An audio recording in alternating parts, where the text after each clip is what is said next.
Of all the tragedies of war, none are greater than those that involve children. Caught in the crossfire or hit by a roadside bomb, children are often wounded, but rarely receive the heroic high-tech medical care that our troops depend on. Recently, we heard about a woman in Staten Island, New York, who has devoted herself to wounded children. Elisa Montanti has little money and no training in humanitarian relief, but against the odds, she has changed the fortunes of more than 100 crippled children, one child at a time. We wanted to see how she does it. So for 4 months, we followed Elisa Montanti on a journey with one child, a 9-year-old from Iraq, a boy named Waad. This is Waad last April, when he arrived in America with his mother, Wafa. Elisa Montanti brought them here after an American soldier told her Waad's story. He was walking with his friends, and they were kicking a bottle. I think the first child kicked the bottle, and then maybe the second, and then he kicked it, and it exploded. It was a bomb. It was a bomb. The blast shattered his face, tore out his eye, and took away his right arm and left leg. Waad would receive treatment for all of those wounds from a network of volunteers and charities that Elisa Montanti has recruited one by one over the last 15 years. Waad's first stop was at the Shriners Hospital in Philadelphia. Shriners has 22 hospitals that provide free care to burned and crippled children. Oh, you are so strong. Very good. Waad pushed through physical therapy to strengthen his muscles. You're going to be Superman. But slowed down long enough Wow, he really gets around well. to get fitted for a new arm and leg that the Shriners made for him. Then it was a trip to see an ocular specialist, Annette Kersrott, who also volunteers for Elisa. A prosthetic eye was the first step in improving Waad's appearance. Happy? Happy. But the tougher part would be reconstructing his face. Waad, how are you, buddy?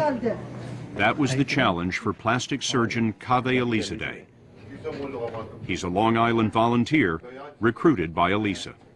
So there's this increasing pool of people that get drawn into her world, and if you're lucky or unlucky enough to be excited about this stuff, you get pulled in. Can you blow up your cheeks really big? Good, mama. When you first approach a hospital or a doctor to ask them for potentially hundreds of thousands of dollars in free medical care, what's your pitch? What do you tell them? I tell them this true story. Here's a child that's battered. I just tell them the reality. I expect them to help. I'm grateful because they don't have to help. But I expect that they would, because how could you not? And you get to feed the After the earthquake in Haiti, she went to the island and brought back 3 girls who lost limbs. Elisa's work with crippled children began back in 1996 when a friend asked her to raise money to buy school supplies for kids in war-torn Bosnia. That led to a meeting with the Bosnian ambassador to the UN. And he said to me, you know, quite frankly, we have much stronger needs right now than pencil cases. He reached in his drawer and he handed me this letter that this boy had written to him asking for help. 2 new arms and a leg. And I saw his picture, and that's really when my whole life started to change. She brought that boy to the U.S. for treatment. Kenan Malkic, now 28, helps Elisa run her tiny charity with a mighty name. She calls it the Global Medical Relief Fund. Global Medical Relief sounds really big. It's big in the sense that we reach out to the world, but it's small in that it's really me. Maybe you should call it One Little Lady in Staten Island.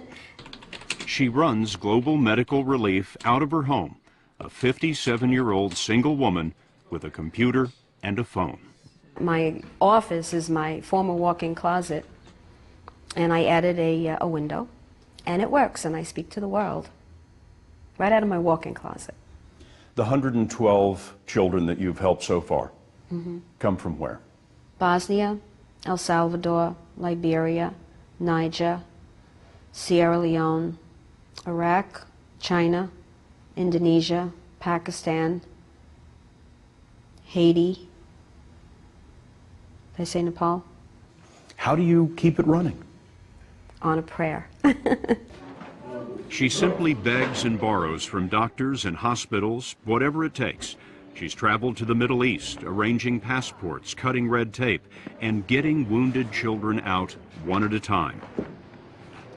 Word spread among soldiers in Iraq that an American charity called Global Medical Relief is a lifeline. We are working in Mosul. Now she gets a dozen emails a month from the war zone, most of which start with "Dear Sir." There's so many. How did these letters end? Please help. It was an email like that that started Wad on his journey with Elisa Montante. And 7 weeks after he arrived, Wad was scheduled for his first surgery to repair his face. He walked into the hospital thanks to his new prosthetic leg. When you first met Miss Elisa, do you remember what she told you that she would do for you? He said they will help me to make surgery and fix my arm, leg. And make you whole again. ويقول لك يعني تصير حلو يعني بعد ترجع طبيعي. Dr. Elizade's goal is to minimize the scar that runs from Wad's scalp down to his chin. The surgery was done at North Shore University Hospital, which donated its facilities. I love you, Wad. My plan today is to go ahead and expand the skin surrounding the scar, putting a sophisticated tissue balloon underneath the skin where the skin slowly stretches over time. That sophisticated tissue balloon implanted under his cheek will be inflated gradually over the course of weeks. So over time, you're going to stretch his skin out, essentially creating new skin. That's right. And then you're going to cut the scars out and move the new skin together. I hope so. That's the plan. What's the best you can hope for? My goal with Wad is that the defects that he has will not be noticeable when he becomes a young man. And you have a great deal of confidence in that. I do. But Wad's appearance would have to become much worse before he had a chance to get better. During his time here, Elisa arranged for Wad to live alongside the 3 Haitian girls in temporary housing, a Jesuit retreat on Staten Island. Together, they formed a family. Kids who didn't speak the same language, helping each other through a painful experience. Wad is coming around the bend.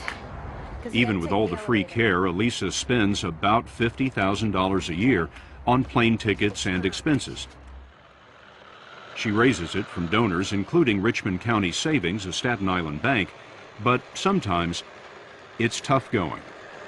How often do you run into people who say, look, those kids are from overseas, and we'd rather donate our money to kids here in the United States? Often. It's a big problem for you? I've gotten hate mail. You know, hate mail? Yeah. You know, how can you help children from Iraq when they're going to grow and just hate the United States? You should help the children here. And to those people, you would say what? I say we don't have landmines in this country, thank God. And these children are innocent. Nearly 3 months into Wad's treatment, the kids went to an amusement park.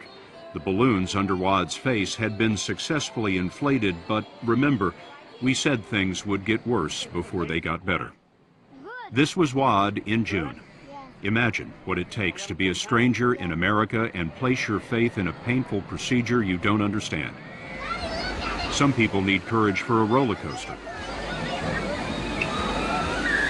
Wad sat right up front to see what it's like to be a kid again. Do you want to just bring him to the room straight? Give us a few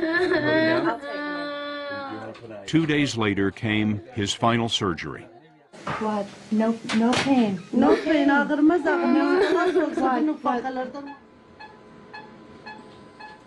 Over 2 hours, Dr. Elizadeh removed the balloons from under Wad's skin, cut out the scars and join the new skin together.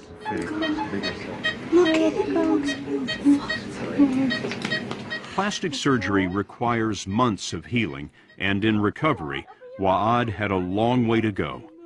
There you go. There you can look at Mommy. But for the first time, his mother began to recognize the face she hadn't seen in more than 2 years. Happy, be happy, okay?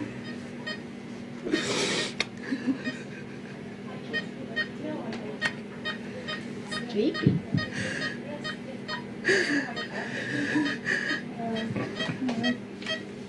Oh, thank you so much. My pleasure. Yes, thank you. I'm curious why you do this. I do this probably for the most selfish reason, which is that it feels good. What do you think?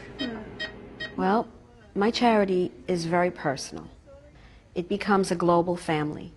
All these children, I say my children so often because I feel that they are, I love all of them. It's more than just an organization that is giving a child a leg or fixing his face. These children go back as little ambassadors, and they tell their town, their village, who say how wonderful the American people are.